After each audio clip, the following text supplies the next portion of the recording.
الحمد للہ وحدہ والصلاة والسلام علی من لا نبی بعدہ اما بعد فاعوذ باللہ من الشیطان الرجیم بسم اللہ الرحمن الرحیم وَكُلًّا نَقُصُّ عَلَيْكَ مِنْ أَنْبَاءِ الرُّسُلِ مَا نُثَبِّتُ بِهِ فُؤَادَكَ اللهم صل على محمد وعلى آل محمد كما صليت على إبراهيم وعلى آل إبراهيم إنك حميد مجيد اللهم بارك على محمد وعلى آل محمد كما باركت على إبراهيم وعلى آل إبراهيم إنك حميد مجيد۔ معزز دوستو، رسول اللہ صلی اللہ علیہ وآلہ وسلم ہمارے نبی ہیں، تو رسول اللہ صلی اللہ علیہ وسلم نے صرف ہمیں کلمہ، نماز، روزہ نہیں سکھایا بلکہ مکمل دین سکھایا ہے۔ مکمل دین میں اخلاق ایک بہت بڑا ایمان کی بنیاد اور ایمان کا ستون ہے۔ اخلاق صرف مسلمان کے ساتھ نہیں ہے، اخلاق کا تعلق ہر انسان کے ساتھ ہے۔ اخلاق کے معاملات کی ادائیگی ہر سامنے والے کے ساتھ ہے، چاہے وہ مسلمان ہو چاہے وہ غیر مسلم ہو۔ لیکن اگر معاملہ اس حد تک پہنچے کہ آپ اس سے کنارہ کش رہ بغیر، دور ہٹے بغیر کوئی اور چارہ نہ کر سکیں، تو اخلاقی طریقے سے بندہ دور ہو جائے، کسی کافر سے دور ہو، کسی دشمن سے دور ہو، کسی مخالف سے دور ہو، بد اخلاقی کی گنجائش وہیں بھی نہیں ہے۔ رسالت مآب علیہ الصلوۃ والسلام کی زندگی میں ہمیں اس حد تک اخلاق کے پہلو کو استعمال اتنا زیادہ ملتا ہے کہ جس کو اگر ہم گننا چاہیں تو شاید ہم عام تعداد میں گن بھی نہ سکیں۔ رسول اللہ صلی اللہ علیہ وسلم نے ایک ایک موقع پر ہمیں آداب بھی سکھائے ہیں، اخلاق بھی بتائے۔ رسالت مآب علیہ الصلوۃ والسلام کے بارے میں صحیحین میں روایت موجود ہے، ایک شخص آیا، دیہاتی تھا، مسجد نبوی کے آداب سے ناواقف تھا، تو مسجد نبوی میں آ کر ایک کونے میں بیٹھ کر پیشاب کرنے لگا۔ صحابہ کرام رضی اللہ عنہم مجمعین نے اسے اٹھانا چاہا، آوازیں دی، تو حضور علیہ السلام نے فرمایا مہ چھوڑ دو، اسے اپنی حاجت پوری کرنے دو۔ جب اس کی حاجت مکمل ہو گئی، پھر آپ علیہ الصلوۃ والسلام نے اسے سمجھایا کہ یہ اللہ کا گھر ہے، ہماری عبادت کی جگہ ہے، آپ کو یہاں پیشاب کی اجازت نہیں ہے۔ کہتے ہیں غالباً ابھی وہ اسلام نہیں لایا تھا، پھر اسے آداب سے واقف کیا۔ اب یہاں دو باتیں ہیں، کیا پیشاب کرنے کی مسجد میں اجازت ہے؟ تو اس کا جواب ہے یقیناً نہیں ہے۔ جب معاملہ یہ ہے تو پھر اس کو کیوں کرنے دیا؟ تو یہاں پہلی اور بنیادی اور آسان اور عوامی بات یہ ہے کہ اگر اس نے پیشاب کرنا شروع کر دیا تھا، اب اس دوران اس کو اٹھانے سے پیشاب مزید کئی جگہوں کو خراب کر کے رکھ دیتا۔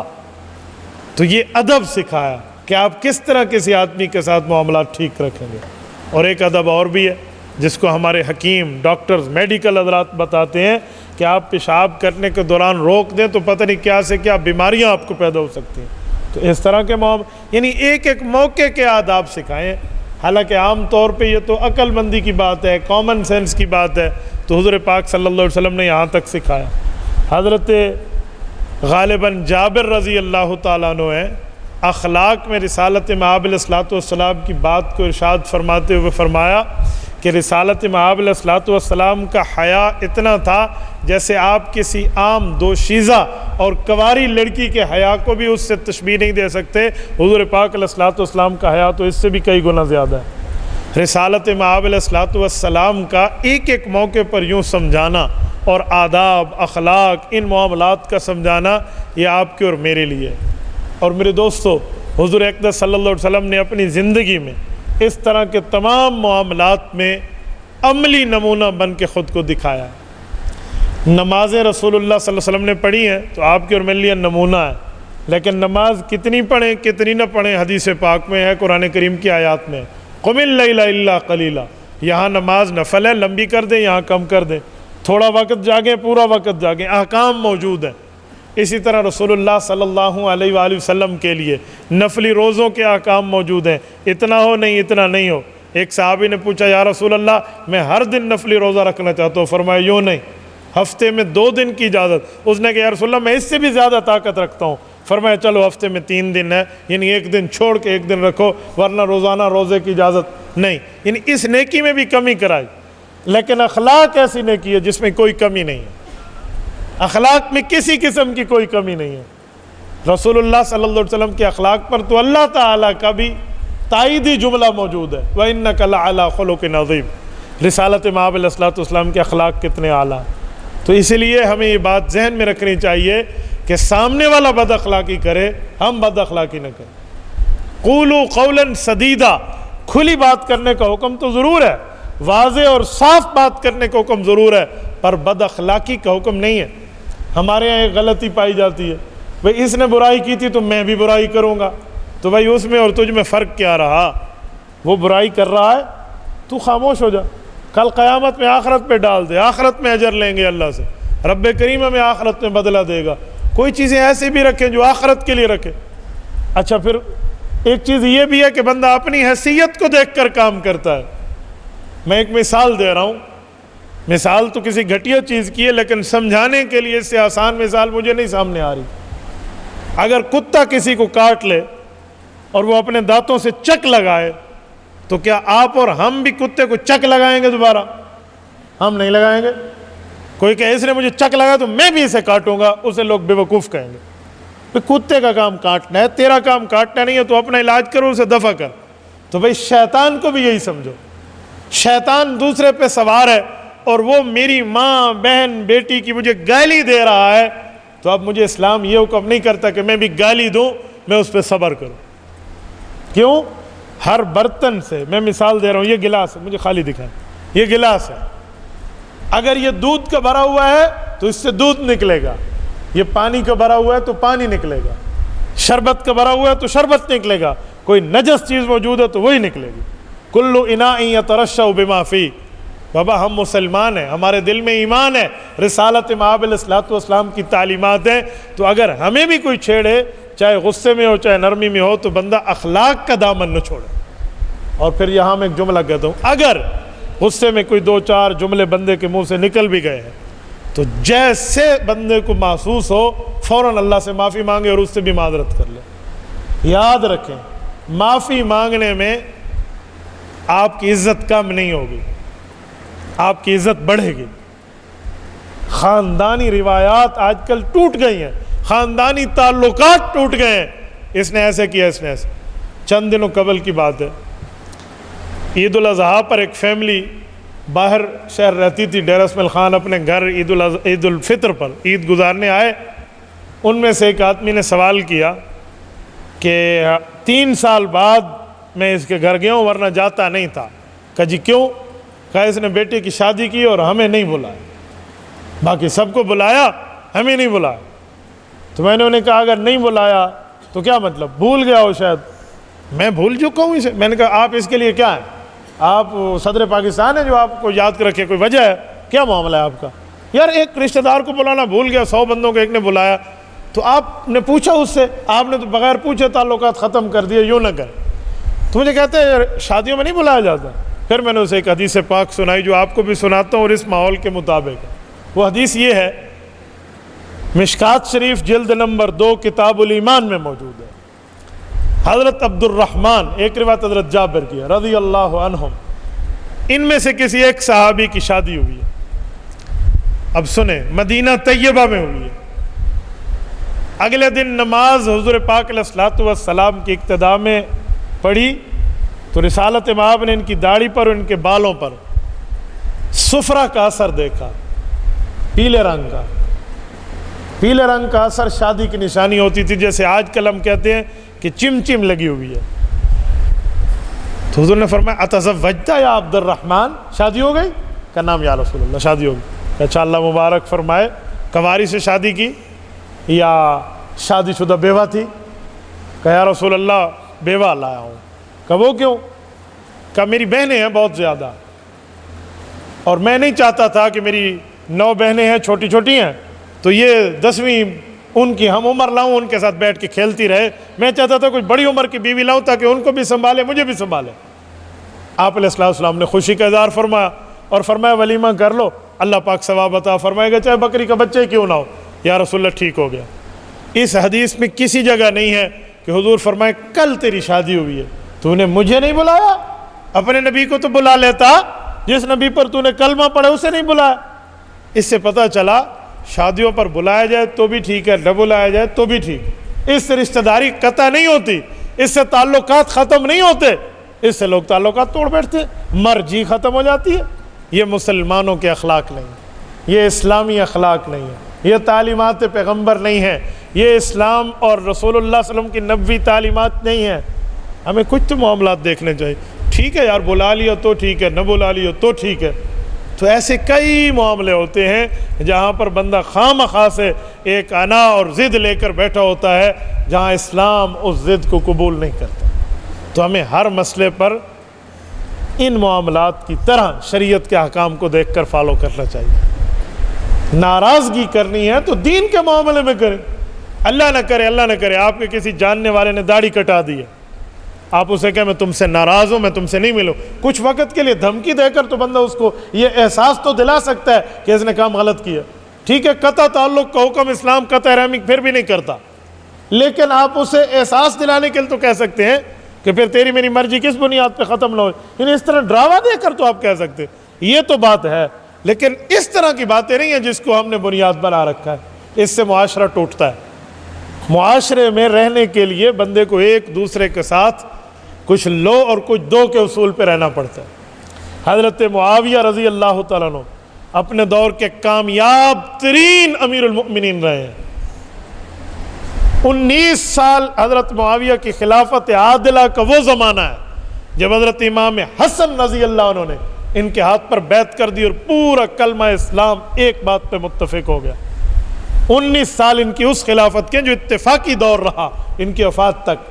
کسی نے ان سے پوچھا کہ آپ سے رعایا راضی ہے، آپ کے پاس فارمولہ کیا ہے، آپ حکمرانی کا طرز اپنی عوام سے تعلقات میں کیسے رکھتے ہیں؟ حضرت معاویہ رضی اللہ عنہ فرمانے لگے میرے اور میری عوام، میری اور میرے رعایا، میں دوسرے لفظوں میں کہوں میرے اور میرے ووٹرز میں ایک رسی ہے، وہ کھینچیں تو میں ڈھیلی کر دیتا ہوں، میں کھینچوں تو وہ ڈھیلی کر دیتے ہیں۔ کیا مانا؟ ہمارا کچھ معاملے میں تعلقات میں اخلاق والے معاملات رہتے ہیں، ڈنڈا نہیں اٹھایا ہوا، یعنی جہاں پر گنجائش بنتی ہے وہاں دے دیں، جہاں گنجائش نہیں بنتی وہاں بندہ سمجھا دے۔ اور حضرت معاویہ رضی اللہ اپنے آپ کو اور اپنی عوام کو چیک کیا کرتے تھے کہ ہم جنتی حکمران ہیں یا نعوذ باللہ کہیں کوئی غلط حکمرانی تو نہیں ہو رہی۔ پتہ ہے کیسے چیک فرماتے؟ ممبر پہ کھڑے ہوئے جمعے والے دن اور اعلان کیا کہ جتنا بیت المال کا مال ہے نا یہ میرا ذاتی ہے، میں کھاؤں گا اسے، کسی کو کچھ بھی نہیں دوں گا۔ اعلان تو ایک غیر مناسب قسم کا تھا اور لوگوں کو متوقع بھی نہیں تھا، انسپیکٹڈ تھا نا، یعنی امید نہیں تھی ایسے، کیا مطلب، کیا معاملہ؟ تو لوگ بڑے حیران ہو گئے، کسی نے کہا کچھ نہیں۔ اگلے جمعے پھر اعلان، تیسرے جمعے پھر یہی اعلان کیا تو ایک صحابی کھڑے ہوئے، ٹیک لگایا ہوا تھا عصا پر، لاٹھی پر، انہوں نے کہا یہ بات معاویہ ہم تمہیں نہیں کرنے دیں گے، تم کہہ رہے ہو، میں خاموش تھا۔ انہوں نے کہا کیوں؟ اگر میں یوں کروں تو؟ انہوں نے پھر ڈنڈا اٹھایا، وہ بزرگ آدمی تھے، رسول اللہ صلی اللہ علیہ وسلم کے پاس صحبت اور قرب کا درجہ ان سے زیادہ تھا، پہلے ہی مان لائے تھے۔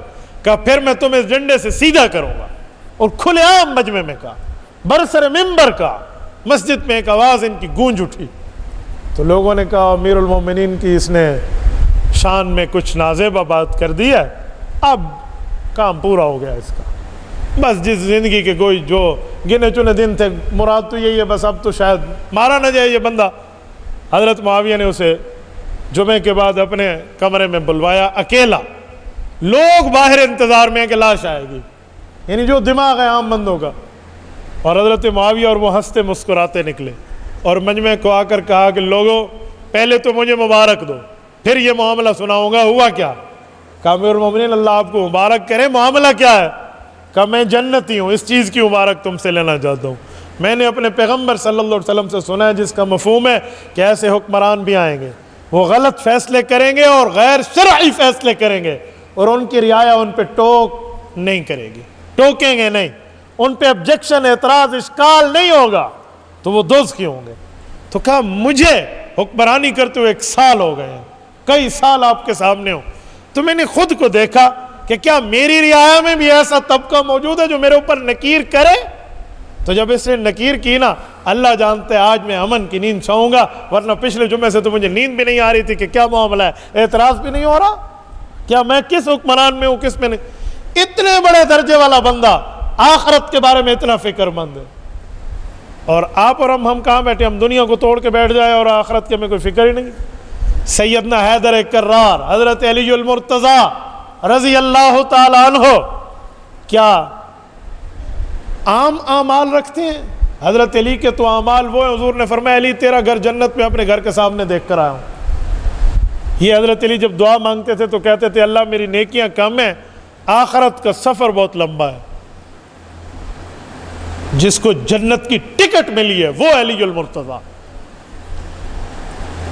بلکہ میں اس سے بھی بڑھ کے ایک جملہ کہتا ہوں، جس کے بچے حضرات حسنین رضی اللہ عنہما، حضرت حسن حضرت حسین دونوں جنتی نوجوانوں کے سردار ہیں، اور جس کی اولاد جنت کے ہیڈ کوارٹر کی مالک ہے، اور جس کی بیوی حضرت سیدہ فاطمہ الزہرا سلام اللہ علیہا رضی اللہ عنہا، اما فاطمہ سیدۃ نساء اہل الجنہ، جنتی عورتوں کی سربراہ ہیں، جس کی بیوی میں یوں کہوں جس کے گھر سے جنتیں تقسیم ہو رہی ہیں، وہ اللہ کے دربار میں کہہ رہے اللہ نیکیاں میری کم ہے اور میری آخرت کا سفر زیادہ ہے۔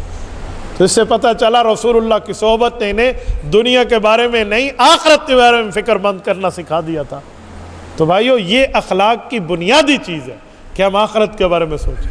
کوئی میرے بارے میں کیا کہتا ہے یہ اپنے دماغ سے نکال لیں، ہاں اللہ مجھے کیا کہے گا یہ اپنے دماغ میں ہمیں ڈالنا چاہیے۔ آج کل ہم لوگ اپنی آدھی زندگی اسی میں غرق کر دیتے ہیں، لوگ کیا کہیں گے، لوگ کیا کہیں گے، لوگ کیا کہیں گے۔ بھائی لوگ کچھ نہیں کہیں گے، تیرے جانے کے بعد انا للہ و انا الیہ راجعون کہیں گے، ایک سال بعد تجھے بھول جائیں گے، کیا کہیں گے لوگ؟ کس کی موت سے کون آج تک مرا ہے؟ قبرستان ان لوگوں سے بھرے ہوئے ہیں جن کا دماغ یہ تھا کہ ہمارے بغیر دنیا تو ایک لمحہ بھی نہیں چل سکتی، اگر میں اس دنیا سے گیا تو یوں آنن فانن فٹافٹ کوئی معاملہ خراب ہو جائے گا، کیا ہوگا؟ بس صرف اتنی سی بات ہے، ہم تھے، ہم ہیں، ہم ہوں گے، تو بابا جو ہوں گے تھے وہ تھے والی بات ہو جائے گی۔ حضرت علی المرتضیٰ جب قبر پہ سلام پڑھتے تو قبر والوں کو مخاطب کر کے کہتے ہوئے قبر والو کل آپ ہماری طرح تھے اور کل آئندہ ہم آپ کی طرح ہو جائیں گے، یعنی دنیا کی زندگی ختم ہو جائے گی۔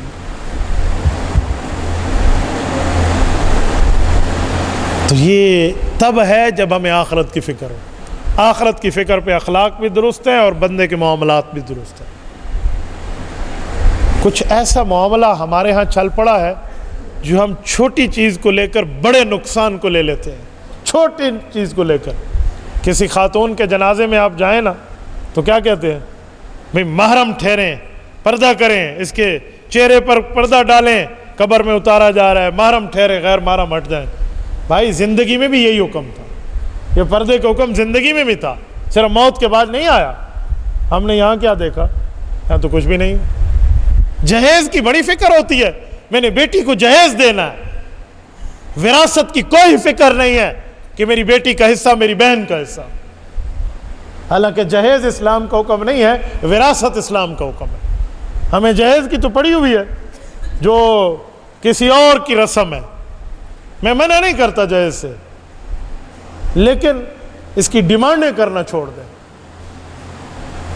اصل معاملہ جہیز کے بجائے اس کا ہے جسے ہم وراثت کہتے ہیں، وہ حکم اسلامی ہے، یہ رسم عوامی ہے، تو ہم نے رسم عوامی کو ترجیح دی ہے حکم اسلامی پر، تو اصل تو حکم اسلامی تھا۔ یہ ہمارے اسلام کے ساتھ اخلاق ہے، تو باقی معاملہ کیا ہوگا؟ رسالت مآب علیہ الصلوۃ والسلام کے سامنے صحابہ کرام بیٹھتے، اخلاقی گفتگو، اور حضرت عباس کو سنو۔ حضرت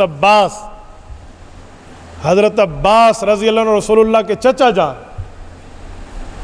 حضرت عباس جن سے یہ مروی ہے جس کو ہم صلاۃ التسبیح پڑھتے ہیں، یہ صلاۃ التسبیح حضرت عباس سے مروی ہے، بہت بڑا نام ہے حضرت عباس رضی اللہ عنہ رسول اللہ صلی اللہ علیہ وسلم کے چچا جان کا۔ یہ حضور پاک علیہ الصلوۃ والسلام کے والد مکرم کے سگے بھائی ہیں۔ حضرت عباس بیٹھے ہیں رسالت مآب علیہ السلام کے سامنے، دیہات سے آئے ہوئے شخص نے ناواقفی میں جلدی میں پوچھ لیا کہ آپ بڑے ہیں یا حضور بڑے ہیں؟ عمر میں پوچھنا چاہ رہا تھا بھئی ہے تو چاچا بھتیجا نا، آپ بڑے ہیں یا حضور بڑے ہیں؟ اگر حضرت عباس یوں کہہ دیں کہ میں بڑا ہوں تو بات غلط نہیں تھی عمر کے لحاظ سے، لیکن آداب تو ہیں کہ نبی کے سامنے بیٹھ کے کوئی کہہ دے میں بڑا ہوں، آداب کی تو مخالفت تھی نا۔ تو حضرت عباس نے جو جواب دیا، آپ کے میرے لیے ایک مشعل راہ ہے۔ فرمایا بڑے تو رسول اللہ ہیں، پہلے پیدا میں ہوا تھا، بڑے حضور ہیں، پہلے پیدا میں ہوا تھا، ھذا اکبر وانا آسان۔ تو میرے دوستو، اس سے بندہ اندازہ لگا لے کہ ہم نے کس طرح کس معاملے کو کہاں تک لے کر چل رہا ہے، اور ہماری زبان، ہماری آنکھ، ہمارا کان، ہمارے دل، دماغ، ہاتھ اور پاؤں، ایک ایک حرکت آج نوٹ ہو رہی ہے، ایک ایک معاملہ لکھا جا رہا ہے۔ یہ کل قیامت میں اللہ کے سامنے پروف کرنا ہو۔ آج عدالت عالیہ سے ایک نوٹس آئے، جان کے لالے پڑ جاتے ہیں جس کے پاس آئے، کیا پروف کروں گا وہاں پر؟ سب سے بڑی عدالت تو اللہ کا دربار ہے، اور وہ دربار ایسا ہے جہاں احکم الحاکمین عالم الغیب ہے، جو ہماری نیتوں کو بھی جانتے ہیں کہ اس وقت کرتے ہوئے نیت کیا تھی۔ تو بھائیو، ادھر کی تیاری بندے کو کرنی چاہیے۔ ہاں نیت ٹھیک ہو نا، اور منہ سے کوئی غلط جملہ بھی نکل جائے، اس پر اللہ کی طرف سے پکڑ نہیں ہے۔ عام الفاظ میں بات کر رہا ہوں، کوئی نکاح طلاق کی بات نہیں کر رہا، ادھر کا مذاق بھی سچ ہو جاتا ہے۔ میں ایک مثال دیتا ہوں حدیث پاک میں، من شدت الفرق باب کے تحت حضرات محدثین نے اس کو روایت کیا۔ فرمایا ایک شخص جنگل میں سفر کر رہا ہے، اس کے پاس اس کی سواری اونٹ بھی ہے، زاد سفر، کھانا پینا بھی ہے، بینک بیلنس ہم جسے چاہے کہہ دیں، اے ٹی ایم کارڈ کہہ دیں، کچھ بھی کہہ دیں، زاد سفر آج کے دور کے مختلف ہو گئے، یہ سب کچھ اس کے پاس ہے، اور یہ سارا درخت کے سائے میں رکھ کر یہ نیند میں سویا ہوا ہے، اور اٹھتا ہے تو دیکھتا ہے نہ اونٹ ہے، نہ زاد سفر ہے، کھانا پینا مال متروکہ سب کچھ گیا۔ پریشان ہو جاتے ہیں، اس جنگل میں کیا کروں گا، کیسے واپس جاؤں گا، یہ کیا مصیبت میرے اوپر ٹوٹ پڑی ہے، کیا حالت ہو گئی ہے میری، اللہ میرا کیا بنے گا، پریشان ہو جاتے۔ اور کچھ لمحے کے بعد ادھر دیکھے تو اس کی سواری بھی ٹھہری ہوئی ہے، اس کا مال بھی پڑا ہوا ہے، زاد سفر سب کچھ سامنے آ گیا، اور وہ خوشی میں اپنے آپ کو کنٹرول نہیں کر سکتا اور کہتا ہے میرا اللہ، میں تیرا بندہ، تو میرا رب، کیا کرم کیا تو نے۔ یوں نہیں کہتا، وہ بھول کے کہتا ہے میرے بندے، میں تیرا اللہ، تو میرا بندہ۔ کہنا کیا چاہیے، میرے اللہ، میں تیرا بندہ، تو میرا رب۔ کہتے نہیں، تو میرا بندہ اور میں تیرا رب۔ من شدت الفرح، خوشی میں کہہ دیتے ہیں۔ رسالت امام علیہ السلام فرماتے ہیں رب اس پر خوش ہوتا ہے، اللہ نے اس کی بات کا برا نہیں منایا۔ کیوں؟ ادھر کے معاملے کو عالم الغیب و شہادہ جانتا ہے نا، ادھر کیا تھا، اس کے دل میں کیا تھا۔ تو بھائیو، اس طرح کے معاملات میں بندہ یوں نہ پڑے، ہم دلوں میں کچھ اور رکھتے ہیں، بظاہر کچھ اور ہوتا ہے، دلوں میں کفر رکھتے ہیں، بظاہر دوستانہ ہے۔ وہ ایک شاعر نہیں کہتا یہ حالت نہ ہو، ہمیں اخلاص، للہیت، تقوی، دینداری، اس معاملے کو، اخلاق کو، آداب کو، یہ سب کچھ سامنے رکھ کر کام کرنا ہوگا۔ یوں زندگی گزاریں گے، زندگی بہتر بنے گی، اور اگر یوں نہ گزری، کیا جواب ہوگا کل قیامت میں رب کے سامنے؟ کیا جواب دیں گے؟ اللہ کے سامنے کسی بات کو پروف کرنا پڑ جائے تو کیا پروف کریں گے؟ بس اللہ سے کرم کا بندہ سوال مانگے، اللہ سے فضل کا سوال مانگے۔ ہاں، بندہ توبہ، غلطی ہو گئی توبہ کر لے، حقوق العباد میں ہے تو حقوق العباد میں بندے کے پاس جا کر معافی مانگے۔ میں ابھی راستے میں آ رہا تھا، ابھی ساتھیوں کو میں نے دکھایا، ایک دوست کا واٹس ایپ پر میسج آیا مجھے کہ حضرت میں چور تھا، میں نے اب توبہ کر لی، تو کیا میری چوریاں معاف ہو گئی ہوں گی؟ میں نے کہا بھائی یہ حقوق العباد ہے، ایسے معاف نہیں ہو گئی، ساری چوریاں کر کے مال ہڑپ کر لو، اللہ میری معافی، اس سے کیا معافی ملے گی؟ میں نے کہا جتنے بندوں کے پیسے چرائے ہیں ان کو جا کر واپس کر دے، واپس کر دے، جب وہ لے لے پھر اللہ کو کہو اللہ مجھے معاف کر دے، ورنہ اسلامی حکومت ہوتی تیرے ہاتھ کٹ جاتے۔ اسلامی احکام میں تو یہ چیز داخل ہے، اس طرح معافی نہیں ہے، اس کی تلافی بھی کرنی پڑے گی۔ تو کچھ گناہ معافی والے ہوتے ہیں، کچھ گناہ معافی پلس تلافی والے ہوتے ہیں، تو اس میں تلافی بھی رکھنی پڑتی۔ تو ہر کسی کے آداب بھی ہیں، معاملات بھی ہیں، ساری ترتیبیں بھی ہیں، اس کے مطابق انسان کو چلنا چاہیے۔ وہ کہتے ہیں نا جتنی چادر اتنا بندہ پاؤں پھیلائے۔ اور اس معاملے میں حضور پاک علیہ السلام، حضور علیہ السلام کے صحابہ کے تابعین، ان کی سیرتوں پر بھی بندہ نظر رکھے۔ خواتین میں ہے تو امہات المؤمنین کے واقعات، صحابیات کے واقعات یہ سامنے ہونے چاہیے۔ مردوں میں تو ہم ماشاءاللہ دین کی بات کہیں نہ کہیں سن لی، تبلیغ والوں کے ساتھ بیٹھ گئے، مدرسے میں بیٹھ گئے، خانقاہ میں بیٹھ گئے، بیان سن لیا، جمعے کی گفتگو سن لی۔ خواتین میں ہماری ذمہ داری ہے، جو ہماری عوام باہر سنتی ہے وہ اپنے گھروں میں جا کر بتائے، سمجھائے۔ اور خواتین میں آپ اور نہیں نا تو دینی کتب اپنے علماء سے پوچھ کر ویریفائڈ کتب جا کر آپ دیں گھر میں، تاکہ بندہ پڑھے، کچھ سمجھے۔ صحابیات کے لیے سیر صحابیات کتاب ملتی ہے، خواتین صحابہ کے اس میں واقعات تفصیل کے ساتھ، وہ بندہ جا کر گھر میں دے، گھر والے مطالعہ کریں، دیکھیں کیا ترتیب ہے۔ حضرات صحابہ کرام کو دیکھیں نا، وہ امہات المؤمنین کے 2 حلقوں میں کسی ایک حلقے سے مسئلہ حل کرا لیا کرتے تھے۔ یا حلقہ حضرت ام سلمہ رضی اللہ عنہ کا ہوتا، یا حلقہ حضرت عائشہ رضی اللہ عنہ کا ہوتا۔ حضرت عائشہ رضی اللہ تعالیٰ عنہ رسالت مآب صلی اللہ علیہ وآلہ وسلم کے گھر میں حضور پاک کی گھریلو زندگی کی عالمہ فاضلہ تھی، یا حضرت ام سلمہ تھی، وہ ان معاملات پر اور دینی مسائل پر سمجھنے اور سمجھانے والی تھی۔ تو اس طرح کے معاملات میں آپ صحابیات کے واقعات اٹھائیں، اور وہ واقعات آپ کے پاس ہوں، آپ آگے بتانے، سمجھانے، سنانے والے بنیں، تاکہ اپنی زندگی بھی ٹھیک ہو، گھر کی زندگی بھی ٹھیک ہو۔ پہلے انفرادی زندگی ٹھیک ہوگی تو افراد سے تو معاشرہ تشکیل پاتا ہے اور معاشرہ بنتا ہے، پھر معاشرہ ٹھیک ہوتا چلا جائے گا۔ ایک ایک مسئلے پر غور کرنا ہوگا، سیکھنا صرف نہیں کرنا بھی ہوگا۔ آج کل صرف سیکھا جاتا ہے، سیکھنے سے کام نہیں بنتا، مشق کرنی پڑتی ہے۔ میں اس دن اصول خطابت میں ایک جملہ اپنے متخصصین علماء کرام کو سمجھاتے ہوئے ایک جملہ کہہ رہا تھا، میں نے کہا خطابت صرف سیکھی نہیں جاتی، کرنی بھی پڑتی ہے۔ آپ بیان کا انداز سیکھ لیں، بیان نہ کریں تو بیان نہیں ہوتا۔ تو جیسے سیکھتے ہیں ویسے کرنا بھی پڑتا ہے۔ تو یہاں صرف معلومات کی حد تک معاملہ نہ ہو، بلکہ ہم اس اخلاق کی مشق بھی کریں، اور جب مشق ہوگی پھر اس معاملے کو ہم لے کر چلیں گے تو یقین مانے وہ دن دور نہیں جب ہمارے دل کی شمع روشن ہو چکی ہوگی، معاملات ٹھیک ہو چکے ہوں گے۔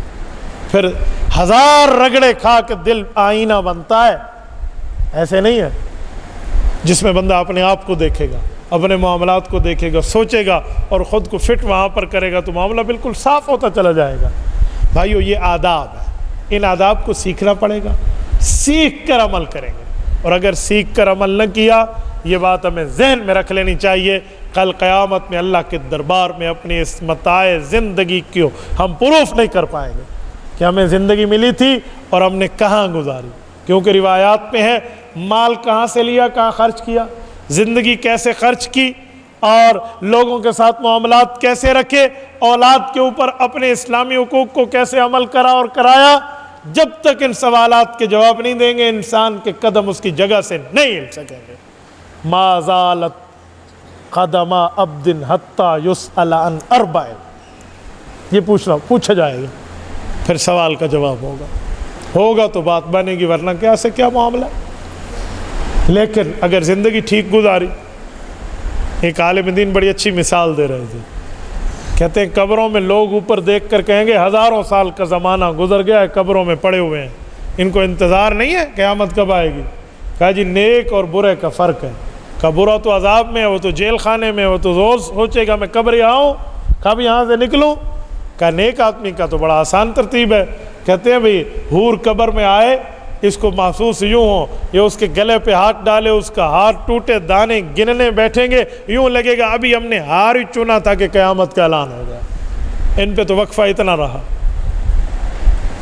بھائی یاد رکھیں، دنیا میں ہماری زندگی وہ درخت ہے جس کی جڑیں اوپر ہیں اور پھل زمین کے اندر ہے.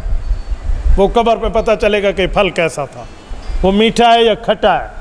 یہ پھل زمین کے اندر ہے, اس کا پھل اور ثمرہ ہڈن ہے, چھپا ہوا ہے, یہ باہر پتہ نہیں ہے.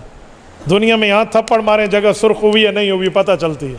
2 نفل پڑھ کے کوئی سمجھے جنت میں کتنا بڑا مقام مجھے ملا ہے, یہ تمہیں آنکھ بند ہونے کے بعد پتہ چلے گا. اس وقت حضور پاک کی زبان پر اعتماد کر کے اعمال شروع رکھو. بس یہ ہے مومن کی شان, یہ ہے شریعت پر ایمان, یہ ہے اسلام کی شان. یہ ہمیں یہ چیز سمجھاتی ہے. دنیا کا فائدہ نظر آ رہا, مہینہ پورا ہم نے جاب کا کیا, ہمیں تنخواہ مل گئی, ہمیں اجرت مل گئی, دن پورا کیا دیہاڑی کا مزدور کا, شام کو اس کو مل گئی, ہمیں نظر آ رہا ہے. لیکن دنیا کا معاملہ آیا اور ہے, آخرت کا مسئلہ اور ہے. آخرت کا آخرت میں نظر آئے گا. اور حدیث پاک میں ہے, رب کریم ان آداب اخلاق کے لحاظ رکھنے والوں کو جو چیز قیامت میں دیں گے, ولا عین رات, کسی آنکھ نے نہیں دیکھا, ولا اذن سمعت, کسی کان نے نہیں سنا, ولا خطر علی قلب بشر, کسی انسان کے دل پر اس کا خیال نہیں گزرا. یہ حالات, یہ معاملات ہیں. جس زمانے میں ٹیلی فون تھی, اس زمانے میں یہ کوئی سوچ سکتا تھا کہ بغیر کسی تار کے میسج کروں گا اور اس کو پہنچ جائے گا؟ ولا خطرہ علی قلب بشر, عوام کی بات کر رہا ہوں. ہمارے دلوں میں کیا تھا؟ یہ سائنس کی ٹیکنالوجی کے دور کی بات ہے. 50 سال آگے پیچھے کے معاملات پہ بندے کا دماغ حیران ہے. اور جو خالق جل و علا ہے, جس نے اس کائنات میں تمام اذہان کو خود پیدا کیا ہے, اور جو ان تمام کا خالق مالک رازق قادر ہے, ان کے معاملات کیا ہے؟ یاد رکھیں, آخرت میں جو رب انعام دے گا وہ کیا ہے؟ وَلَكُمْ فِيهَا مَا تَشْتَهِي أَنفُسُكُمْ وَلَكُمْ فِيهَا مَا تَدَّعُونَ. لفظی ترجمہ, وَلَكُمْ فِيهَا مَا تَشْتَهِي أَنفُسُكُمْ, جو دل چاہے گا جنت میں وہی ہوگا. وَلَكُمْ فِيهَا مَا تَدَّعُونَ, جو مانگو گے ملے گا. آؤ میں اس آیت کو تھوڑا کھول کے آپ کے سامنے رکھتا ہوں. جنت کے کسی گلاس میں آپ پانی پی رہے ہیں, آپ کے دل میں آیا یہ دودھ بن جانا چاہیے, تو یہ گلاس رکھ کے دودھ کا کپ علیحدہ نہیں اٹھانا پڑے گا. ما تشتہی انفسکم, اسی پانی کو رب دودھ میں کنورٹ کر دے گا. یہ ہے ما تشتہی انفسکم. اور اگر درمیان میں پھر خیال آیا کہ پانی ہو جائے تو یہی پانی ہو جائے گا. جو دل چاہے گا وہی ہوگا. یہی ہے. لقمہ آپ بٹیر کا کھا رہے اور آپ کے جی نے کہا نہیں مجھے مچھلی کھانی چاہیے, یہ لقمہ مچھلی میں تبدیل ہو سکتا ہے. یہ رب نے ہمارے لیے وہاں رکھا ہے. یہ آخرت کی زندگی ہے. اور ہم دنیاوی معاملات پر آخرت کو ترجیح دے دیتے ہیں. دنیاوی معاملات پر. میرے ایک دوست سے مجھے کہہ رہے تھے مجھے صبح کی نماز میں اٹھنے میں تکلیف ہوتی ہے. میں نے کہا آخرت کو سامنے رکھا کر, پھر تکلیف نہیں ہوگی. پھر میں نے ایک صحابی کا واقعہ انہیں سنا. حضرت عبداللہ بن رواحہ رضی اللہ عنہ صحابی رسول ہے. رسالت مآب علیہ الصلوۃ والسلام نے لشکر بھیجا. موتا سٹی ہے اردن کا. موتا کہتے ہیں, موتا نہیں ہے, جنگ موتا, یہ اردن کا شہر ہے. 3 صحابہ کرام کو پے در پے امیر کا عہدہ دے کر بھیجا. کہا تمہارا امیر سب سے پہلے زید ابن حارثہ رضی اللہ عنہ, یہ شہید ہو جائے تو حضرت جعفر طیار رضی اللہ عنہ, وہ بھی شہید ہو جائے تو حضرت عبداللہ بن رواحہ رضی اللہ عنہ, اور اگر یہ بھی شہید ہو جائیں تو پھر مسلمان جس پر اتفاق کر لیں وہ جماعت کا امیر ہوگا. وہ جانے لگے تو انجیل پڑھا ہوا ایک عیسائی عالم بیٹھا تھا. اس نے صحابہ کرام کو کہا کہ تمہارے نبی نے جو جملہ کہا ہے نا, میں نے انجیل پڑھی ہے, میں تمہیں سمجھائے دیتا ہوں ایک بات کہ یہ تینوں پے در پے شہید ہوں گے. جب وقت کا نبی کسی لیے کہہ دے کہ یہ شہید ہو جائے تو یہ ہو جائے تو یہ, تو جس پر اس نے انگلی رکھی ہوتی ہے ان کی شہادت مقدر ہو چکی ہوتی ہے. اور یہ تینوں پے در پے وہاں شہید ہوئے. اور پھر مسلمانوں نے اتفاق سیف من سیوف اللہ القہار حضرت خالد ابن ولید رضی اللہ عنہ پہ کیا. ایسا اعتبار ہوا کہ وہ جنگ کا پانسا پلٹ گیا اور فتح یاب ہو کر لوٹے. لیکن میں ایک جملہ سمجھانے لگا تھا حضرت عبداللہ بن رواحہ رضی اللہ عنہ کا. یہ 3 نمبر پہ فرمایا کہ یہ امیر ہوں گے. کتنے دنوں سے بھوک اور افلاس کے ڈیرے تھے, جنگ لڑی جا رہی تھی. اور وہاں کھانے کو بہت کم چیز ملتی تھی۔ حضرت زید ابن حارثہ رضی اللہ تعالیٰ عنہ شہید ہوئے، جھنڈا حضرت جعفر طیار رضی اللہ عنہ کے ہاتھ میں آیا۔ حضرت علی المرتضیٰ کے بھائی ہیں حضرت جعفر طیار رضی اللہ عنہ، ان کی قبر مبارک آج بھی وہیں اردن میں، ان تینوں کی اکٹھی ہے وہاں پر۔ تو انہوں نے پرچم اٹھایا، ظالموں نے دایاں ہاتھ کاٹا تو انہوں نے بائیں میں اٹھایا، اور انہوں نے بایاں کاٹا تو ان نے گردن اور کندھے کے درمیان محمدی پرچم کو سر بلند رکھا، گرنے نہ دیا۔ تو جب ان کی شہادت ہوئی اور پرچم اٹھایا گیا، اور اب حضرت عبداللہ بن رواحہ نے اس پرچم کو تھامنا تھا، تو اس وقت انہیں کسی نے کھجور کے تازہ خوشہ توڑ کے آ دیا، اور یہ وہ کھجور کھانے کے لیے یوں توڑ کے لقمہ منہ میں، وہ کھجور کا دانہ منہ میں، اور یوں مزے سے کھا رہے ہیں کہ کچھ کھا لو پھر آگے چلتے۔ انہیں نہیں پتہ کہ اب ان کی امارت کا وقت آنے لگا اور پہلا امیر شہید ہو گیا، اور یہ اس اجازت سے اندر بیٹھے ہیں، ابھی بیٹھے ہیں، ہاتھ میں وہ خوشہ تازہ ہے، اور وہیں سے آ کر اطلاع ملی کہ حضرت جعفر طیار بھی شہید ہو گئے اور اب ذمہ داری آپ کی ہے۔ فطرت انسانی کے طور پہ ایک خیال آیا کہ قیادت تو ویسے سنبھال لوں گا، خوشہ تو پورا کر لوں، یوں خوشہ ہاتھ میں رکھا ہوا ہے، اور توڑ کے کھانا چاہتے ہیں، پھر حضور پاک کا حکم یاد آتا ہے، پھر آخرت یاد آتی ہے، یوں پھینکا زمین پر وہ خوشہ، یوں جیسے اٹھا کے پھینکتے ہیں یوں پھینکا۔ عبداللہ کیا کر رہا ہے؟ دنیا کے معاملات میں وہ جنت کے پھل تیرا انتظار کر رہے ہیں، چل حضور کے حکم پہ جان قربان کر۔ یہ یوں اٹھے، انہیں جنت کی ٹکٹ ملی ہے قیامت۔ یہ وہ ہیں جنہیں رسول اللہ صلی اللہ علیہ وسلم کا یار رب نے چن کے حضور کی جھولی میں ڈالا ہے۔ یہ ہیں جن کو قرآن اولئک هم الراشدون کہہ کر ہدایت انہی میں بند فرماتا ہے۔ اس طرح دنیا کے معاملات پھینکے اور کہا آخرت۔ بھائی یہ چیز ہم میں آ جائے کہ ہم دنیا کو پیچھے اور آخرت کو سب کے سامنے رکھیں، یقین مانے وہ دن دور نہیں جو مدد اللہ کے ان صحابہ کرام کے ساتھ ہے وہ ہمارے ساتھ بھی ہو جائے، ہمارے معاملات ٹھیک ہو جائیں، ہمارے معاملات بالکل صحیح ہو جائیں گے اگر ہم ان آداب، ان اخلاق، اس ترتیب اور یہ نبوی تعلیمات کو لے کر ہم چلنے والے تو یہ چلائیں گے تو ہماری بھی دنیا بہتر، آپ کی بھی دنیا بہتر۔ میں گفتگو میں سب سے پہلے خود کو مخاطب کر کے بات کر رہا ہوں، اگر میں ایک بات کو اپنے لیے نہیں سمجھاتا تو میں دوسروں کو کیا سمجھاؤں گا؟ تو اس لیے ان معاملات کا ہم میں ہر بندہ متلاشی ہے، ہم میں ہر آدمی متلاشی ہے، ہمیں اس چیز کی تلاش ہے۔ دنیا میں کب تک ہے کب تک نہیں ہے کوئی مدت ہم لکھوا کے نہیں، بورڈنگ کارڈ ایشو ہو چکا ہے ہمیں، بس کس ٹائم فلائٹ ہے کوئی پتہ نہیں ہے۔ ہمیں جب دنیا میں آئے ہیں نا، ہمارے نماز جنازہ بغیر اذان اور بغیر اقامت کے ہوتا ہے۔ کیوں؟ جب بچہ پیدا ہوا دائیں کان میں اذان بھی ہو گئی، بائیں میں اقامت بھی ہو گئی، اوکے، اب صرف نماز جنازہ ہی رہتا ہے، اتنا ہی وقت ملا ہے۔ تو اسی لیے ہمیں ان معاملات کو ایسے گزارنا چاہیے کہ کل قیامت میں اللہ کے سامنے سرخرو ہو سکے، رب کریم کے سامنے ہم سرخرو ہو سکیں، اور اللہ تعالی ہمیں ہم سب سے راضی ہو۔ رب کریم ہمارے اعمال صالحہ کو قبول فرمائے، اللہ ہمیں نیکیوں کی توفیق عطا فرمائے، گناہوں سے توبہ عطا فرمائے۔ اقول قولی ھذا واستغفر اللہ وآخر دعوانا ان الحمد للہ رب العالمین۔ یہ آپ کے سوالات ہیں، کہتے ہیں حضرت جی میری ابھی شادی ہوئی ہے اور بھائی کی بھی ہوئی ہے، دعا فرمائے اللہ نئی زندگیوں میں نئے رحمتیں برکتیں عطا فرمائے، پریشانیاں دور فرمائے۔ سب دوستوں کو دعا کرنی چاہیے اللہ تعالیٰ ان کی پریشانیوں ختم فرمائے، اللہ رحمت اور برکت عطا فرمائے۔ مفتی صاحب قادیانی کہتے ہیں علماء کو مانیں سیاسی علماء کو نہ مانیں، اس کی وضاحت اور دلیل؟ جی ہاں، 1974 میں جب قادیانیوں کو کافر اقلیت قرار دیا گیا تھا تو مولانا مفتی محمود رحمۃ اللہ تعالیٰ علیہ سمیت بریلوی، دیوبندی، اہل حدیث تمام علماء کرام نے متفق ہو کے قادیانیوں کے خلاف اسمبلی میں جنگ لڑی تھی۔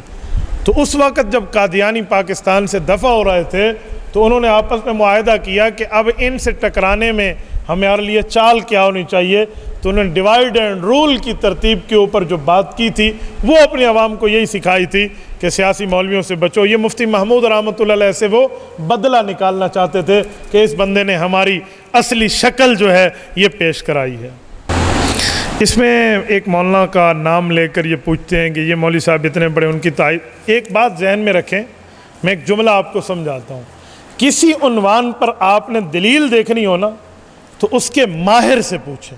میں مثال دے رہا ہوں، ہم نے مدرسہ کیسے چلانا ہے تو جو مدرسے کا محتمم ہے وہ آپ کو اپنا تجربہ بتائے گا مدرسہ کیسے چلانا ہے۔ اسی طرح آپ نے خانقاہ میں بیٹھنا ہے تو خانقاہوں کی ترتیب کیا ہے تو شیخ طریقت آپ کو خانقاہ کی ترتیب سمجھائے گا۔ اسی طرح کوئی آدمی ہے وہ تبلیغ میں چلنا چاہتا ہے تو مرکز کے حضرات کی رائے لے کر ان کے حکم کے مطابق وہ دعوت و تبلیغ میں چلے گا۔ تو اسی طرح سیاست کا میدان ہے، جو اس کے ماہر علماء ہیں ان کی رائے اس میں معتبر ہوگی، کسی اور بندے کی رائے کو معتبر ہم نہیں مان سکتے جب تک وہ اس میدان کا ماہر نہ ہو۔ اگر کسی لڑکی یا لڑکے کے والدین میں سے کوئی فوت ہو جائے تو وہ کتنی مدت بعد شادی کرے؟ یعنی یہ کہنا یہ چاہتا ہے کہ جب والد صاحب یا والدہ فوت ہو جائے تو کتنے عرصے بعد۔ اصل میں جو غم ہے نا اسلام میں اولاد کے لیے تو وہ 3 دن ہے، اصل تو غم 3 دن ہے، لیکن آج کل کے معاشرے میں اور آداب کو سامنے رکھ کے کہتا ہوں بس کچھ عرصہ تو صبر فرما لیں، ورنہ کوئی والدین کی وفات کے 3 دن بعد بھی شادی کر لے تو شرعاً وہ نکاح تو منعقد ہو جائے گا۔ ہم اس کو نکاح غلط کو نہیں کہیں گے، لیکن رسم اور رواج اور معاملات کو سامنے دیکھ کر اپنی والدہ کو بھی تو دیکھ لینا کہ اگر والد فوت ہے تو اماں بھی 4 ماہ 10 دن عدت میں ہے، تو اس طرح کے معاملات کو سامنے رکھ کے وہ بندہ شادی کرے، ورنہ حرام نہیں ہے کہ اگر وہ چوتھے دن شادی کر لے تو جیسے فتویٰ لگانے کا کہا تو اس پہ فتویٰ کوئی نہیں لگتا۔ قادیانی کمپنی کی چیزیں استعمال کرنا بیچنا کون سی علامتیں ہم پہچان سکیں؟ بھائی قادیانی اور عام کافروں میں فرق ہے۔ یہود ہیں، نصارہ ہے، ہندو ہیں، وہ خود کو مسلمان نہیں کہتے۔ قادیانی ہے غیر مسلم، خود کو مسلمان کہتے، اس لیے اس کی چیزیں نہ خریدیں نہ بیچیں۔ اب ہمیں کیسے پتہ چلے گا یہ چیزیں قادیانیوں کی ہیں یا نہیں ہیں؟ تو اس کے لیے عالمی مجلس تحفظ ختم نبوت کو اللہ جزائے خیر عطا فرمائے، انہوں نے ایک پمفلٹ چھاپا ہے، ختم نبوت والوں نے پورے اس میں چیزوں کے نام لکھ دیے ہیں کہ کون کون سی چیز جو ہے یہ قادیانی مصنوعات ہے، تو وہ آپ ان حضرات سے لے لیں انشاءاللہ تعالی، اس میں پوری تفصیل موجود ہے۔ حضرت جی نماز میں بعض لوگ ولضالین کو ضاد بعض داد پڑھتے ہیں، اس طرح کیا کرنا چاہیے؟ بھائیو ولضالین جو پڑھتے ہیں وہ بھی قرات کے مطابق ہی پڑھتے ہیں، اور ولضالین تو ہے ہی ضاد، لیکن اس میں ضد حرام ہے۔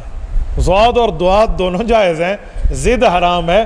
ضد کے معاملات کو آپ نہ رکھیں کہ جس نے ولضالین پڑھ دیا اس پہ کفر کا فتویٰ ڈال دیں، ایسی کوئی بات نہیں ہے۔ یہ بھائی اپنی حالت میں لکھتے ہیں کہ جب میں چھوٹا تھا مجھ سے کوئی گناہ ہو جاتا، میں بالغ نہیں تھا، تب معاملہ کچھ اور تھا، اب بلوغت ہو جائے تو مجھے اپنا نفس روکتا ہے کہ دینی کام نہ کر، لیکن میں دلی طور پہ مطمئن نہیں ہوں، تو بتاؤں کیا کروں؟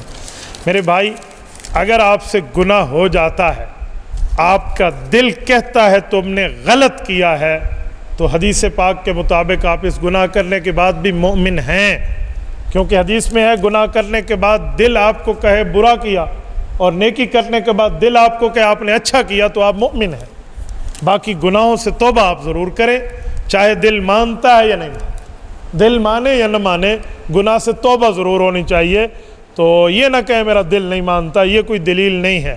مریض کا دل جتنا نہ مانے دوائی اسے پلاتے ہیں، دوائی نہیں کہا انجیکشن میں لگا دیتے ہیں، پکڑو اس کو، 2 بندے پکڑ کے اس کو ٹیکہ لگواتے ہیں، تو وہ دونوں اس کے دشمن نہیں ہوتے کہ اس کو سوئی چبھوا دیں، وہ تو اس کے دوست ہوتے ہیں کہ اس کو دوائی ملے اور یہ بندہ ٹھیک ہو جائے۔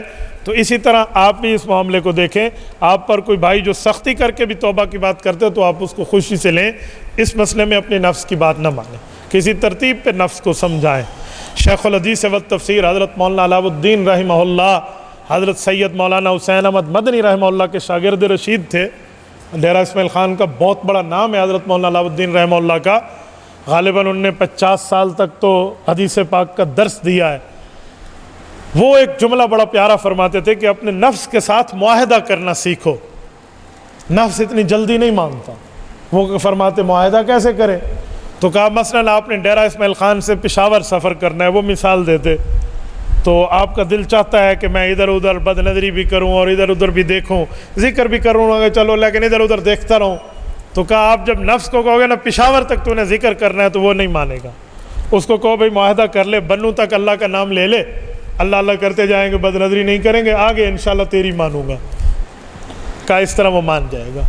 بنو تک جب اللہ اللہ آپ کر لینا, پھر اسے کہیں یہ کرک کوہاٹ تک اللہ اللہ کر لے, بس آگے پھر ادھر ادھر تیری مانوں گا, تو کہا اتنے تک بھی مان لے گا. جب کٹک کوہاٹ کراس کریں تو آپ کے یہاں پشاور رہ کتنا گیا ہے یار, اتنا اللہ اللہ کیا, کیوں سفر خراب کروں, اب آگے بھی مجھے تھوڑا ذکر کرنے دے, کہ اس بہانے آپ پورا معاملہ ٹھیک کر لیں گے.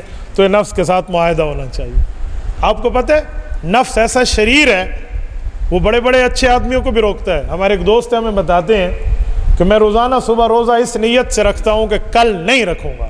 مجھے میرا نفس کہتا ہے کل نہ رکھنا, بڑی گرمی ہے, تو وہ اپنے نفس کے ساتھ معاہدہ کیے ہوئے آج رکھ لے, کل نہیں رکھوں گا. اگلے دن سحری آتی ہے, بھائی آج رکھ لے کل نہیں رکھوں گا, وہ 30 روزے پورے کرتے ہیں الحمدللہ. تو نفس کے ساتھ معاہدہ کرنا آپ سیکھیں. جن کا عقیدہ خراب ہو ان کے پیچھے نماز, میں تو قائل نہیں ہوں, جن کے عقیدے میں معاملات خراب ہیں آپ ان کے پیچھے نماز کیوں پڑھتے ہیں؟ جب ایک جانور آپ کو نقصان دیتا ہے تو آپ اس کو مار سکتے ہیں, مثلا کتا بلی آپ پہ حملہ آور ہوتے ہیں. یار بلی تو حملہ آور نہیں ہوتی, کتے کا بہت آپ کہہ دیں کوئی باولا کتا ہے تو وہ نقصان دے رہا ہے تو اس کے لیے گنجائش موجود ہے, آپ کر سکتے ہیں. بلی پتہ نہیں کیسے نقصان بندے کو دیتی ہے, بندے کو نقصان بلی, ہاں آپ کا دودھ پی جاتی ہے تو اسے بھگا دیں. اب اس پر میں زہر پلانے کی بات بلی کے لیے کم از کم نہیں کر سکتا, کیونکہ اس سے بندے کی موت واقع نہیں ہوتی کہ بلی بندے کو آ کے بھی پکڑی کیوں ہے. ابھی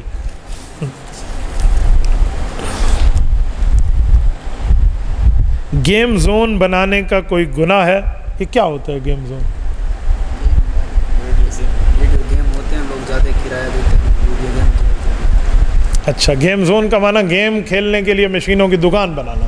اچھا اچھا, تو ظاہری بات ہے اس گیم میں پتہ نہیں, میں نے سنا ہے کوئی غیر محرم کی ترتیبیں ہوتی ہیں, کوئی ایسے ایسے کارٹونوں کی لین دین ہے, تو بچنا بہتر ہے اس سے. بھائی بچنا بہتر ہے, کوئی اور چیز ڈھونڈیں. دنیا میں صرف یہی چیز آئی ہوئی ہے, بھائی اسی سے ہی حلال حرام ملا کر کمائی کریں گے. اسلام میں سیاست کرنا جائز ہے میرے بھائی. سیاست اسلام کا حصہ ہے. رسول اللہ صلی اللہ علیہ وسلم نے جہاں نماز, روزہ, حج, زکوٰۃ, جہاد, تبلیغ, تعلیم, تصوف یہ سکھایا ہے, وہاں پر سیاست اسلامی سکھائی ہے. حضور پاک صلی اللہ علیہ وسلم کی صحیح حدیث, صحیح بخاری جلد اول کتاب الانبیاء باب ذکر بنی اسرائیل کے تحت موجود ہے. اس نبی کی حدیث پڑھ رہا ہوں جس کا کلمہ آپ اور ہم دونوں نے پڑھا ہے. حضرت ابو ہریرہ فرماتے ہیں اللہ کے رسول نے فرمایا کانت بنو اسرائیل تسوسہم الانبیاء کلما ہلک نبی خلفہ نبی وانہ لا نبی بعدی فسیکون بعدی خلفاء فیکثرون. حضور علیہ السلام نے فرمایا انبیاء آتے, وہ نبی بھی ہوتے اور اسلامی سیاستدان بھی ہوتے. فرمایا میں آخری نبی ہوں. اب صحابہ کرام کے ذہن میں یہ سوال اٹھا کہ حضور علیہ السلام نبیوں میں آخری نبی, آخری سیاستدان ہے انبیاء کے, تو حضور کے بعد نبوت ختم ہے تو سیاست اسلامیہ بھی ختم ہوگی. تو انہوں نے سوالیہ نظروں سے اللہ کے رسول کو دیکھا تو حضور پاک علیہ السلام نے فرمایا فَسَيَكُونُ بَعْدِي خُلَفَاء, سیاست کے میدان میں میرے علماء خلافت کے نائب بن کر آئیں گے. تو صحابہ کرام نے سوالیہ نظروں سے پوچھا ہوگا کوئی ایک دو آئیں گے؟ حضور نے فرمایا فیکثرون, کئی علماء ہوں گے جو سیاست اسلامیہ میں میرے وارث ہوں گے. یہ حضور علیہ السلام فرما گئے. تو جیسے تبلیغ, جیسے تعلیم, جیسے جہاد, جیسے تصوف, جیسے مدرسہ, جیسے خانقاہ دین کا حصہ ہے, ویسے سیاست اسلامیہ دین کا حصہ ہے اور یہ اسلام کی تعلیم ہے. نسوار تالاب میں گر جائے تو تالاب, اس سے تالاب پلیت نہیں ہوتا, لیکن ادب کا خیال رکھیں. کچھ لوگ علماء کرام کو گالیاں دیتے ہیں اس بارے میں. میں تو عام بندے کو گالی دینا آپ کے سامنے حرام کا مسئلہ سنا چکا ہوں. کوئی نبی پاک کے وارث کو, علماء کو اور علماء کے سردار کو, علماء کے قائد کو گالیاں دے تو آپ بتائیں پھر ان کا حشر کیا ہونا ہے. تو اس لیے گالیوں سے تو بچنا چاہیے. رسول اللہ صلی اللہ علیہ وسلم فرماتے ہیں وَإِذَا تَصَابَتْ أُمَّتِي سَقَطَتْ مِنْ عَيْنِ اللَّهِ, کہ جب میری امت گالم گلوچ اختیار کرے گی اللہ اس کو اپنی نظر سے گرا دیں گے. تو جو اللہ کی نظر سے گر جائے اس کا مقام کیا ہوگا؟ ہماری اردو میں ایک محاورہ اور مثال ہے کہ پہاڑ پہ چڑھا ہوا بندہ گر جائے تو دوبارہ اٹھ سکتا ہے, لیکن کسی کی نظر سے گر جائے تو دوبارہ نہیں اٹھ سکتا. ہم اللہ کی نظر سے گر جائیں گالی دینے کے معاملات میں تو اس کو بندہ خود دیکھ لے. حضرت جب سوتا ہوں تو نیند نہیں آتی, دل گھبراتا ہے, برے خیالات آتے ہیں. نیند نہ آنا اور برے خیالات آنا شادی اگر آپ کی نہیں ہوئی تو آپ شادی فرما لیں، برے خیال آپ کو نہیں آئیں گے۔ برے خیالات بعض اوقات اس لیے آتے ہیں کہ بندے کی شادی نہ ہو، اور اگر آپ کو شادی کے بعد ہی برے خیالات آ رہے ہیں تو استغفار شروع فرما دیں۔ اب میں ایک بات کہوں گا، لوگ کہیں گے پتہ نہیں کیا دوسری کر لیں، تیسری چوتھی، گنجائش ہے اگر آپ عدل کر سکیں، انصاف کر سکیں تو، لیکن انصاف نہیں کرنا تو پھر ایک شادی بھی بندے کا فائدہ کوئی نہیں ہے اگر ظلم اس نے کرنا ہے۔ پھر بھی کوئی غلط خیالات کی آمد ہے تو اپنے معاملات کو دیکھیں، اپنے آپ کو دیکھیں، کہیں مجھ سے کوئی کسی کا حق تو کھایا نہیں جا رہا، کوئی ماں مجھ سے ناراض ہے، والد ناراض ہے، بیوی کا حق کھا رہا ہوں، اولاد کا کھا رہا ہوں، اللہ کے حق کھا رہا ہوں، کوئی ایسا چکر تو نہیں ہے؟ اگر ہے تو اس سے معافی مانگیں، کیونکہ گناہ مسلمان کو پریشان رکھتا ہے، یہ یاد رکھیں۔ گناہ جو ہے نا مسلمان کو کسی نہ کسی صورت پریشان رکھتا ہے، تو بندہ گناہوں سے توبہ کر لے، حقوق کی ادائیگی کر لے، دوسرے کے حقوق کھانا چھوڑ دے تو انشاءاللہ تعالی مزے کی نیند سوئیں گے۔ اور باقی نیند کے لیے وظیفہ موجود ہے، آپ نیند کے لیے اس وظائف کو پڑھ کے سو جائیں، پوری 1 رکوع کی حدیث ہے، میں انہیں دے دوں گا، مختلف قسم کے آیات اس میں، یا آیت الکرسی، یا سبحان اللہ 33 مرتبہ، الحمدللہ 33 مرتبہ، اللہ اکبر 34 مرتبہ، یہ پڑھ کے آپ سو جائیں، یہ منزل پڑھ کے سو جائیں تو انشاءاللہ تعالی نیند پوری ہوگی۔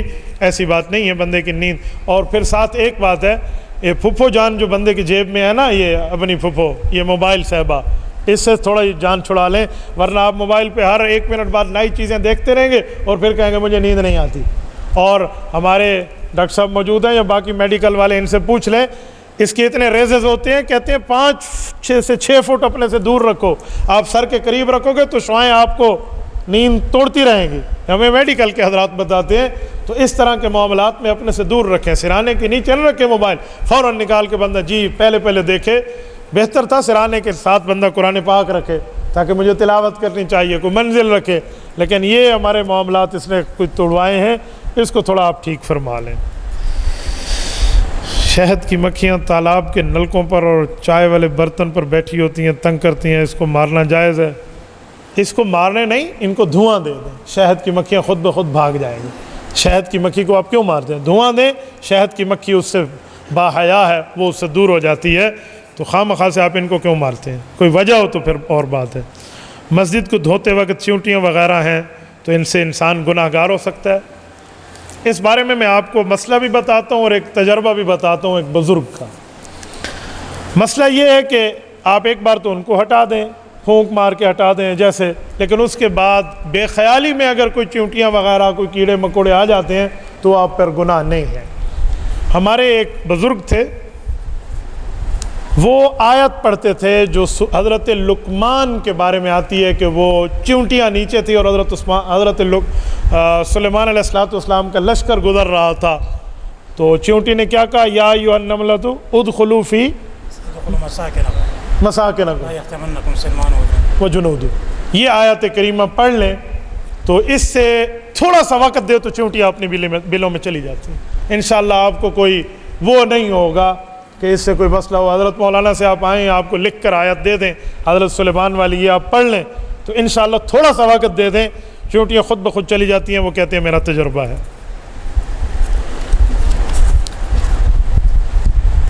یونیورسٹی میں استانی پڑھاتی ہے، لڑکی ہے، اس استاد پر سلام ڈالنا کیا ہے؟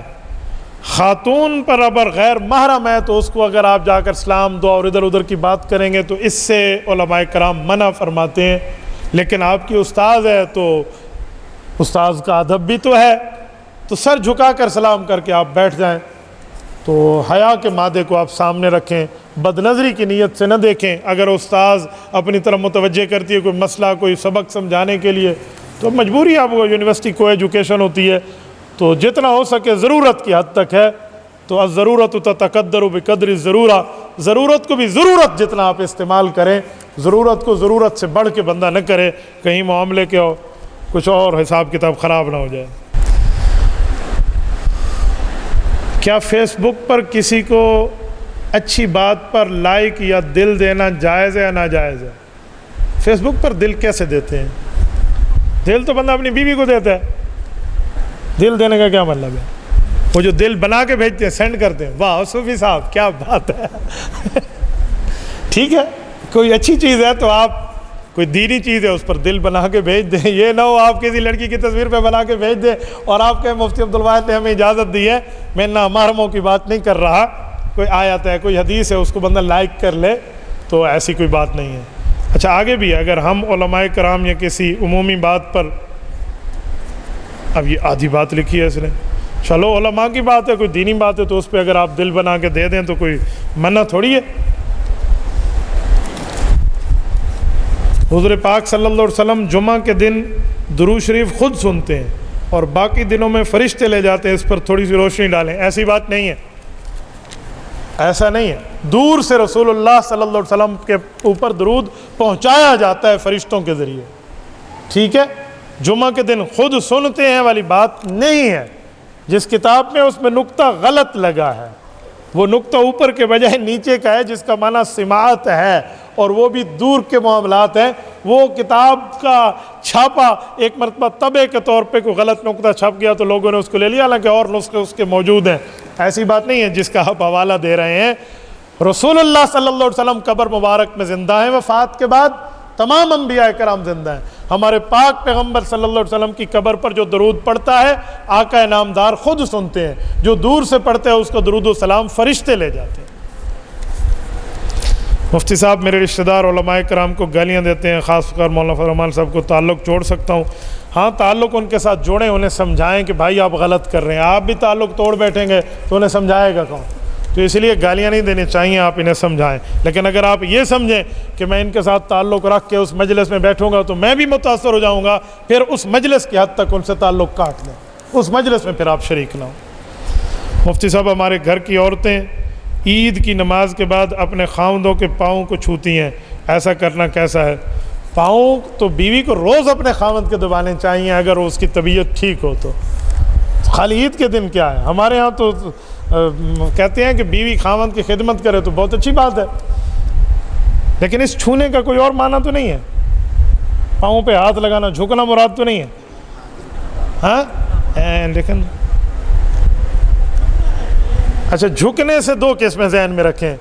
اس طرح جھکنا جس سے آداب میں کوئی سجدے کی ترتیب لازم آئے تو یہ تو رسالت امام علیہ السلام نے منع فرمایا. یوں نہیں ہے, السلام علیکم ہو سکتا ہے خاوند پر, لیکن ہمارے یہاں پتہ نہیں, سلام کو بھی لوگ مایوس سمجھتے ہیں.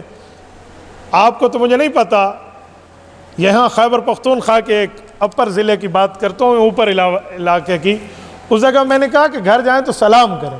تو ہمارے ایک دوست نے دوسرے کہا کہ پتہ نہیں مولوی نے تجھے کیا مسئلہ سمجھایا, داران مرید دا خزا تو سلام ہو گئی.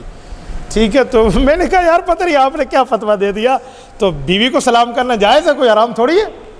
تو سلام کی باتیں ہوں, اور اس طرح جھکنے میں اگر آپ پاؤں کی طرف جائیں گے تو یہ شریعت کا حکم بھی نہیں ہے.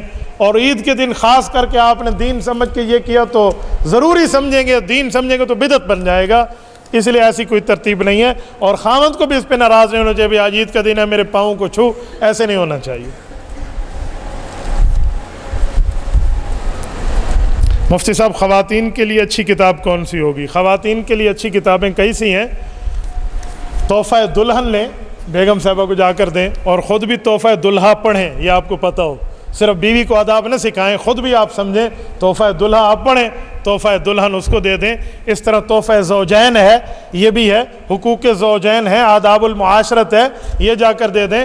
یا حیات المسلمین حضرت تھانوی رحمۃ اللہ کے حوالے سے یہ دے دیں, یا فضائل اعمال حضرت شیخ زکریہ رحمۃ اللہ تعالیٰ علیہ کی یہ دے دیں, یا اس طرح سیرت صحابہ ہے یہ دیں, فضائل صدقات ہے, فضائل حج ہے, فضائل درود شریف ہے, یہ تمام کتب فضائل ہیں. یہ آپ گھر میں رکھیں, اپنے گھر والوں کو دیں, وہ پڑھے تو بہت اچھا ہے. لیکن گھر والی کو کتاب پڑھنے کی ترغیب تب آپ دیں جب خود بھی گھر میں کتاب پڑھیں. یہ نہ اسے کو کتاب پڑھو اور آپ اپنے غلط باتیں اسے منواتے بیٹھیں کہ میں بالکل ٹھیک ہوں. آپ بھی پڑھیں گے تو اسے بھی پڑھنے کی عادت ہوگی. مفتی صاحب ہمارے ضلع میں پسماندگی ہے دن بدن, اس کے لیے دعا فرمائیں. رب کریم ہم پاکستان کے تمام شہروں کو عافیت عطا فرمائے, اللہ اس طرح کی مشکلات کو ختم فرمائے. یہ سوال کرتے ہیں, کہتے ہیں مفتی صاحب ہم نے ایک امیدوار کو ووٹ دیا, اگر وہ اسمبلی میں غلط کام کرے تو کیا ہم بھی اس میں شریک ہوں گے؟ میرے بھائیوں, سب سے پہلی اور بنیادی بات یہ ہے کہ ووٹ بندہ دیتا ہے سیاست اسلامیہ ایمان اور کارکردگی کی بنیاد پہ، کہ اگر جس کو آپ ووٹ دے رہے ہیں آپ دل کے طور پہ اس کو دین کے لیے بھی صحیح سمجھتے ہیں اور اپنی دنیا کے لیے بھی صحیح سمجھتے ہیں، تو جب آپ نے ووٹ دے دیا، آپ نے تو صحیح نیت سے دیا، بالفرض والمحال آگے وہ غلط کام کرے گا، آپ تو اس میں شریک نہیں ہیں۔ لیکن اگر آپ کو پتہ ہے کہ وہ نمائندہ کسی بے دین جماعت کا ہے تو اس نے یقیناً غلط کام کرنا ہے، اور پھر بھی آپ اس کو دے رہے ہیں، تو آپ اس کے برابر کے گناہ کے شریک ہیں۔ چارپائی پر نماز ہوتی ہے، چارپائی پر مجبوری ہے، کوئی وجہ ہے، نیچے نہیں اتر سکتے، کوئی بوڑھا بزرگ ہے، اس طرح کی باتیں ہیں تو پھر اور بات ہے، اور اگر آپ نیچے اتر سکتے ہیں تو پھر آپ چارپائی پہ نماز نہ پڑھیں۔ ٹانک کے لوگ مولانا فضل الرحمان سے گالیاں دیتے ہیں، بتائیں۔ نہیں بابا، میں نے تو نہیں دیکھا۔ کوئی بندہ غلط کام کرے تو وہ سارا ٹانک اس سے تھوڑی غلط ہو جائے گا۔ تو آپ اچھوں کو دیکھ کر بروں کی ساتھ معاملات کو دیکھیں۔ ہر علاقے میں برے بھی ہوتے ہیں، اچھے بھی ہوتے ہیں، تو اسی لیے جو گالیاں دیتے ہیں وہ برا ہے، اس سے کسی ضلع کو آپ منسوب نہ کریں۔ بھی ٹانک والے ایسا کرتے ہیں، یا ڈی اے خان والے کرتے ہیں، یا لکی والے کرتے ہیں، بنو والے کرتے ہیں، ضلع کو اس میں بندہ منسوب نہ کرے۔ غلط ہوتے ہیں، ہر جماعت میں غلط ہوتے ہیں، اچھے بھی ہوتے ہیں، برے بھی ہوتے ہیں، تو بروں کو چھوڑ دیں، اچھوں کے ساتھ بندہ اپنے تعلقات کو رکھے۔ کچھ لوگ علماء سے دوری اختیار کرتے ہیں، اسی لیے کہ مولانا فضل الرحمان کی تعریف کرتے ہیں۔ بابا وہ جانے، ان کا کام جانے، پوری دنیا ایک اسلام کے علماء کرام حضرت مولانا سے محبت کرتے ہیں، ہم بھی حضرت مولانا سے محبت کرتے ہیں۔ جو نہیں کرتا وہ اپنا معاملہ خود دیکھ لے، اسی لیے وہ کسی عالم سے دوری اختیار کرتے ہیں تو سب سے پہلے ہم سے کر لیں۔ اللہ ان کو جزا خیر عطا فرمائے۔ سیاف، اللہ حافظ، السلام علیکم، ہمیں کوئی پرابلم نہیں ہے۔ بھائی عالم کو آپ عالم سمجھتے ہیں، آپ کا عالم کسی عالم کی تعریف کرے تو آپ اس کے خلاف ہو جائیں، ایسا کچھ بھی نہیں ہے۔ جب مؤذن محمد الرسول اللہ کہتا ہے تو اس کے جواب میں کیا کہیں؟ مؤذن محمد الرسول اللہ نہیں، اشہد ان محمد الرسول اللہ کہتا ہے، تو آپ جواب میں بھی اشہد ان محمد الرسول اللہ کہیں۔ حدیث پاک میں یہی ہے۔ کسی غلط عقیدے والے کے پیچھے نماز پڑھ لیں تو کیا ہوگی؟ تو غلط عقیدے والوں کے پیچھے آپ نماز پڑھیں گے تو آپ کی نہیں ہوگی۔ مفتی صاحب بل زیادہ آتا ہے، 15,000 20,000 چلایا ہم نے، کم ہوتا ہے تو ہم کیا کریں؟ تو اس صورت میں کچھ استری وغیرہ اور مشین بھی چلاتے ہیں، تو اب کنڈا لگا لیں تو وضو ہو جائے گا، غسل ہو جائے گا۔ بھائی ایک بات ذہن میں رکھیں، چوری ہے۔ آپ کا بل زیادہ آتا ہے یا کم آتا ہے، یہ وہ غلط کر رہے ہیں جو بھیج رہے ہیں، لیکن اس سے چوری کرنے کی اجازت میں آپ کو نہیں دوں گا۔ آپ کو میں چوری کرنے کا فتویٰ دے دوں بھی آپ جو بسم اللہ الرحمن الرحیم آپ کرتے رہیں، تو یہ ٹھیک نہیں ہے۔ باقی انتظامیہ کو ہم کہتے ہیں، حکومتی لیول پر کئی بار کہتے ہیں کہ اس طرح کی زیادتی نہ ہو، جو کرتا ہے پھر اس نے قبر آخرت میں دیکھنا ہے۔ آپ محتسب اعلیٰ کے پاس جا کر ان کی شکایت کر کے کوئی ترتیب رکھ سکتے ہیں، اور اگر اس طرح کی کوئی بات ہو اور اسلامی حکومت کے معاملات ہو تو مدرسہ، خانقاہ، مسجد، مدارس، کالج، یونیورسٹی، اسکول، ہسپتال، تھانہ، کچہری، ان کے بلوں کی ذمہ دار حکومت ہوا کرتی ہے۔ لیکن آج کل ہمارے ہاں کوئی اور ترتیب ہے، تھانے کے اور اسکول کے بل حکومت دیتی ہے اور مدرسہ اور مسجد کا بل مولوی صاحب دیتا ہے۔ تو ان کو تو دینا چاہیے، ان کا حق ہے نا، رفاع عامہ کے کام ہے۔ لیکن گھر کے معاملات میں اگر آج چوری کی بات ہوگی تو میں اس کی اجازت نہیں دے سکتا۔ رسول اللہ صلی اللہ علیہ وسلم نے نماز جنازہ اجتماعی طور پہ ہوا ہے یا علیحدہ وضاحت فرمائیں؟ رسالت مآب علیہ الصلوۃ والسلام کا جنازہ اس طرح نہیں ہوا جیسے عام بندے کا ہوتا ہے، سارے جمع ہو جاؤ، امام آگے، مقتدی پیچھے، اللہم اغفر لحینا و میتنا و شاہدنا پڑھیں، یوں نہیں ہے۔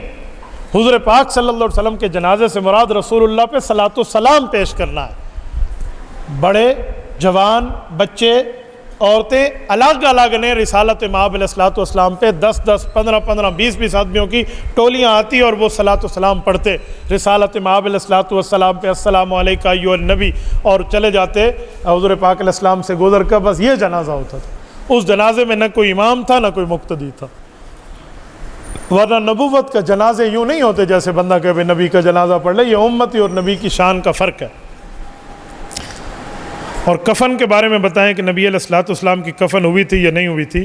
رسالت مآب علیہ الصلوۃ والسلام کا کفن مبارک ہے، کیوں نہیں ہے؟ اگر اس کفن پہ آپ نے کوئی تفصیل پوچھی ہوتی تو میں بتاتا، صرف آپ نے یہی پوچھا تو میں نے وہی عرض کیا۔